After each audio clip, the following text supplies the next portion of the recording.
प्रक्रिया विषय आम तार पूर्व क्लास आम आलोक प्रक्रिया विषय जान आलोक प्रक्रिया ठीक पर अंधकार प्रक्रिया आरंभ हुए। अंधकार प्रक्रिया और आलोक प्रक्रिया कौन माने दुईटा प्रक्रिया आलोक प्रक्रिया और अंधकार प्रक्रिया होची आलोक श्लेषण प्रक्रिया दुईटी भाग। पत्र खाद्य प्रस्तुत जो करे गोटे जो आलोक प्रक्रिया और द्वितीय हूँ अंधकार प्रक्रिया। आलोक प्रक्रिया किभली भाव पत्र निजर खाद्य संग्रह करे ता विषय में जानी ठीक आलोक प्रक्रिया शेष सरू सरू अंधकार प्रक्रिया आरंभ हो जाए। अंधकार प्रक्रिया कौन कौन आवश्यक हुए? अंधकार प्रक्रिया प्रथम अंगारकाम्ल आवश्यकता होता है। अंधकार प्रक्रिया मुख्य आवश्यकता होची अंगारकाम्ल। ये अंगारकाम्ल प्रथम पर्याय कौन हुए? रासायनिक प्रतिक्रिया माध्यम रे ग्लूकोज रे परिणत हो जाए। अंधकार प्रक्रिया अंगारकाम्ल रासायनिक प्रतिक्रिया माध्यम रे ग्लूकोज रे परिणत हो जाए।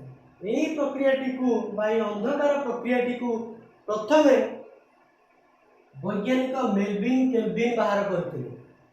वैज्ञानिक मेल्विन केल्विन जेहेतु बाहर करते तेणु ये अंधकार प्रक्रियाटी को तांको नाम अनुसार केल्विन चक्र बोली कहुए। अंधकार प्रक्रिया को केल्विन चक्र बोली कहुए एथिपाई जेहेतु आपको प्रथम मेल्विन केल्विन वैज्ञानिक बाहर करते।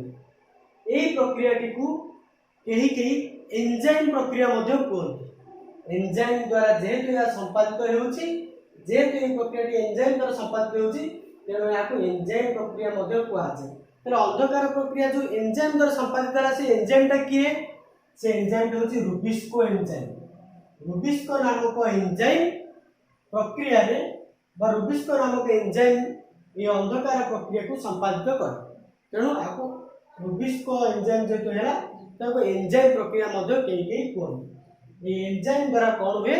कार्बन डाइऑक्साइड बा अंगारकाम्ल ग्लूकोज रे परिणत हो जाए। तापर पॉइंट कौन लिखा?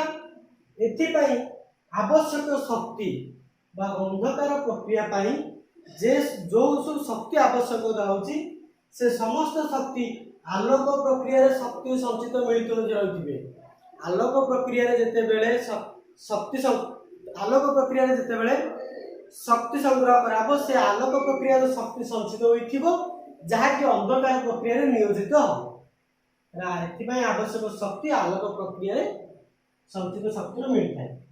एवं जिते बेले कार्बन डाइऑक्साइड ग्लूकोज रे परिणत हो गला ये ग्लूकोज को हबो मंडद रे परिणत हो जिवो।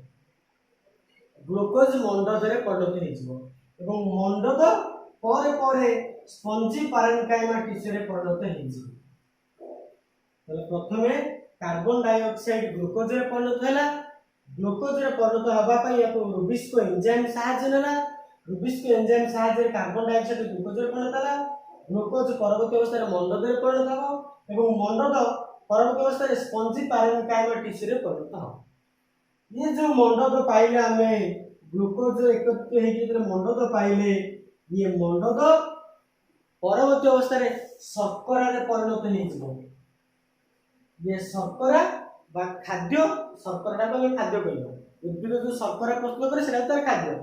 ये शर्करा फ्लोएम टिश्यू द्वारा जो हम दुईटी समवाय टिश्यू अछि जाइलम और फ्लोएम ये फ्लोएम टिश्यू द्वारा कोन हुए उद्भिद निजर प्रत्येक अंग को निजर खाद्य को परिवहन करता है।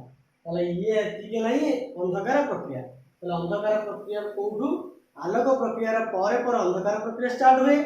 एथिरे कार्बन डाइऑक्साइड आवश्यक बा अंगारकाम्ल आवश्यकता हुए। यही प्रक्रियाटी रासायनिक प्रतिक्रिया माध्यम रे ग्लूकोज रे परिणत हुए अंगारकाम्ल।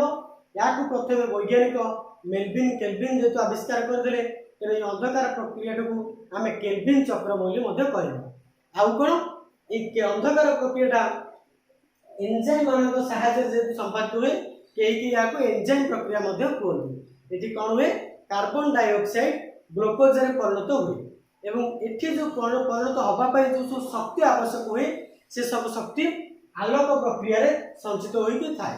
आलोक प्रक्रिया शक्ति नियोजित हुए एवं कार्बन डाइऑक्साइड ग्लूकोज रे परिणत हुए एवं ग्लूकोज मंडद रे परिणत हुए। मंडद परवर्ती अवस्था रे स्पंजी पैरेन्काइमा टिश्यू रे परिणत हुए। से मंडद शर्करा प्रस्तुत करे जो शर्करा प्रस्तुत हैला पर उद्भिद निजर प्रत्येक अंग निकट को परिवहन करते एति होउछ अंधकार प्रक्रिया।